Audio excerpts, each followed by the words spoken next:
فرمایا کہ اس کے حضور استغفار کرو، وہ آسمان سے بارشیں نازل کرے گا، تمہیں بیٹے بھی دے گا، تمہیں مال بھی دے گا، لہلہاتے باغ بھی ہوں گے، چلتی نہریں بھی ہوں گی، معیشت کا پہیہ چل جائے گا اگر تم اللہ سے ڈرنے والے بن جاؤ گے۔ تو آج ہم کہتے ہیں یہ ہو فلاں ماہر اور فلاں شخص ہو تو پھر ہماری معیشت بہتر ہو سکتی ہے۔ اللہ نے کہا استغفار کرنا سیکھ لو، میں تمہارے لیے رحمتوں کے دروازے کھول دوں گا، رحمتوں کے در کشادہ کر دوں گا، پیچیدگیاں ختم ہو جائیں گی، مشکلیں آسان ہونے لگیں گی اگر تم اللہ سے ڈرنا سیکھ جو، اس کے حضور استغفار کرنا سیکھ جو۔ اور اگر تم ایسا نہیں کرو گے تو تمہارے اوپر نیچے سے عذاب نازل ہوگا۔ وَهُوَ الْقَادِرُ، وہ اس بات پہ قادر ہے، ان یبعث علیکم عذاباً، کہ وہ تمہارے اوپر عذاب نازل کرے، تمہارے اوپر سے، تمہارے نیچے سے۔ اللہ اکبر۔ اوپر کا عذاب کیا ہے کہ آسمان سے پتھر برسیں، نیچے کا عذاب کیا ہے زلزلے آئیں، یا پھر زمین فصل دینا چھوڑ جائے، زمین بنجر ہو جائے، یہ نیچے کا عذاب ہے۔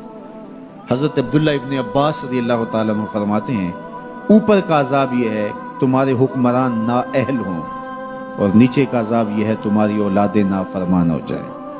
یہ اوپر اور نیچے کا عذاب ہے جس میں تمہیں مبتلا کر دیا جاتا ہے۔ یہ کب ہوتا ہے؟ جب تم اللہ کے حکموں کے نافرمان ہو جاؤ۔ جب چند لوگ اللہ کے نافرمان ہو جاتے ہیں تو پھر ان چند لوگوں کو انفرادی اذیتوں میں اور مشکلات اور پیچیدگیوں میں مبتلا کیا جاتا ہے۔ لیکن جب کوئی قوم من حیث المجموع اللہ کے حکموں کو توڑتی ہے اور اس کے حکام سے روح گردانی کرتی ہے تو پھر پوری قوم کو مشقتوں میں، اذیتوں میں، تکلیفوں میں مبتلا کر دیا جاتا ہے۔ اس کا علاج کیا بتایا؟ استغفار۔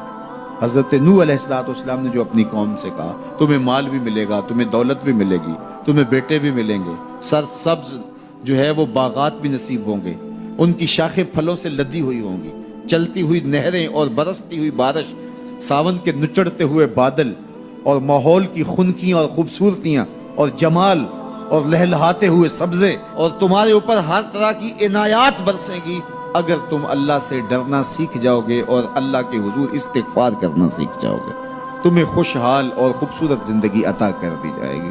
اللہ اکبر۔ لیکن اگر تم ایسا نہیں کرو گے تو تمہاری معیشت تنگ کر دی جائے گی۔ استغفار کریں، تقوی کے خوگر ہو جائیں، شکر کرنے کی عادت ڈالیں۔ جو شکر کرتے ہیں اللہ تعالیٰ ان کو اور زیادہ عطا فرماتا ہے، دنیا میں بھی اور آخرت میں بھی۔ اس طرح دوسروں کی پریشانیاں دور کریں، اللہ آپ کی پریشانیاں دور کرے گا۔ بانٹنے کا مزاج پیدا کریں، آپ کے پاس جو بھی ہے بانٹ دیں، علم ہے تو بانٹیں، خوشیاں ہیں تو بانٹیں، آپ کے پاس دولت ہے تو لوگوں کے دکھ اس دولت سے دور کرنے کی کوشش کریں۔ جب آپ بانٹنا شروع کر دیں گے تو آپ کا رب آپ کو عطا کرنا شروع کر دے گا۔ یہ بات ہو نہیں سکتی کہ انسان کی زندگی میں مشکل نہ ہو۔ جب انسان کو پیدا کیا گیا تھا، اس کا خمیر گویا گیا تھا، تو 39 دن تک اس کے خمیر پر مٹی جو گوندی گئی تھی انسان بنانے کے لیے، اس پر 39 دن دکھوں کی بارش ہوئی تھی اور ایک دن خوشیوں کا می برسا تھا۔ تو انسان کی زندگی میں خوشیاں اور غم اس تناسب سے ہیں۔ لَقَدْ خَلَقْنَا الْإِنسَانَ فِي قَبْضٍ، انسان کی زندگی مشقتوں کا مجموعہ ہے، حالات کی تلخیوں کے سے مقابلہ کرنا پڑتا ہے۔ لیکن حالات مشکل ہو جائیں تو ان سے نکلنے کا راستہ کیا ہے؟ تو سنیے قرآن کیا کہتا ہے، وَمَن يَتَّقِ اللَّهَ يَجْعَلْ لَهُ مَخْرَجًا وَيَرْزُقْهُ مِنْ حَيْثُ لَا يَحْتَسِبُ، جو اللہ سے ڈرنے لگ جاتا ہے، تقوی اختیار کر لیتا ہے، تو پھر اللہ تعالیٰ جل شانہ اس کے لیے مخرج پیدا کر دیتا ہے، یعنی اس مصیبت سے نکلنے کے اللہ راستے دیتا ہے۔ یہ اس شخص کا مقصوم ہے جو اللہ سے ڈرتا ہے۔ اس پر مشکلات اس پہ بھی آتی ہیں، یہ نہیں کہ اس پہ مشکلات نہیں آتی، زندگی کی مشکلات کا وہ بھی شکار ہوتا ہے، لیکن جو ہی مشکلات آتی ہیں ان مشکلات سے نکلنے کا اللہ اسے راستہ بھی عطا کر دیتا ہے۔ اور دوسری بات، وَيَرْزُقْهُ مِنْ حَيْثُ لَا يَحْتَسِبُ، اللہ اس کو وہاں سے رزق دیتا ہے جہاں سے اسے گمان بھی نہیں ہوتا، وہاں سے رزق دے دیتا ہے۔ بندہ تو یہ کہتا نا کہ مجھے یہاں سے ملے گا، یہاں سے، ایک بندے کی منصوبہ بندی ہے، لیکن جو اللہ سے ڈرنے والا ہوگا اللہ اس کو وہاں سے رزق دے گا جہاں اسے گمان بھی نہیں ہوگا، خیال بھی نہیں ہوگا کہ یہ راستہ بھی حصول رزق کا ہو سکتا ہے۔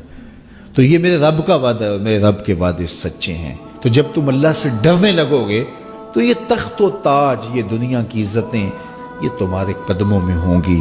اس سے ڈرنے کا نتیجہ ہے جو تمہارا رب تمہیں عطا فرمائے گا۔ حضرت عمر رضی اللہ تعالیٰ عنہ کی خدمت میں ایک شخص آیا، اس نے کہا میرے ہاں اولاد نہیں ہے، تو آپ نے کہا استغفار پڑھا کرو۔ ایک دوسرا شخص آیا کہ صاحب بارشیں نہیں ہوتی، فرمایا استغفار پڑھا کرو۔ تیسرا شخص حاضر خدمت ہوا اور کہا کہ ہمارے ہاں قحط کا عالم ہے، فرمایا کہ استغفار پڑھا کرو۔ تو کوئی پاس بیٹھا تھا، اس کے اٹھ کے جانے کے بعد کہا کہ مختلف لوگ مختلف سوال لے کر آئے اور آپ نے ایک ہی جواب دیا کہ استغفار پڑھا کرو۔ تو کہا میں نے اپنی طرف سے تھوڑا دیا، یہ تو میرے رب کا فرمان ہے۔ کہا وہ کیسے؟ کہا سورہ نوح پڑھو، فَقُلْتُ اسْتَغْفِرُوا رَبَّكُمْ۔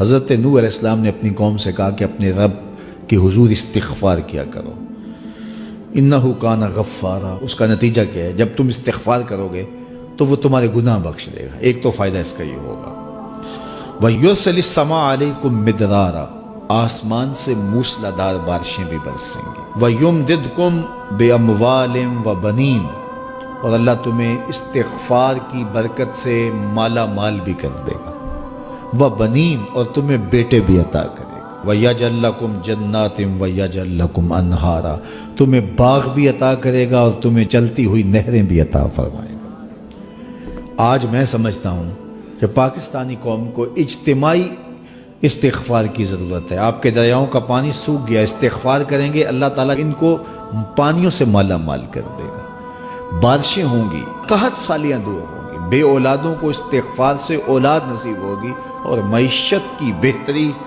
جو ہے وہ استغفار کے ذریعے سے ہوتی ہے۔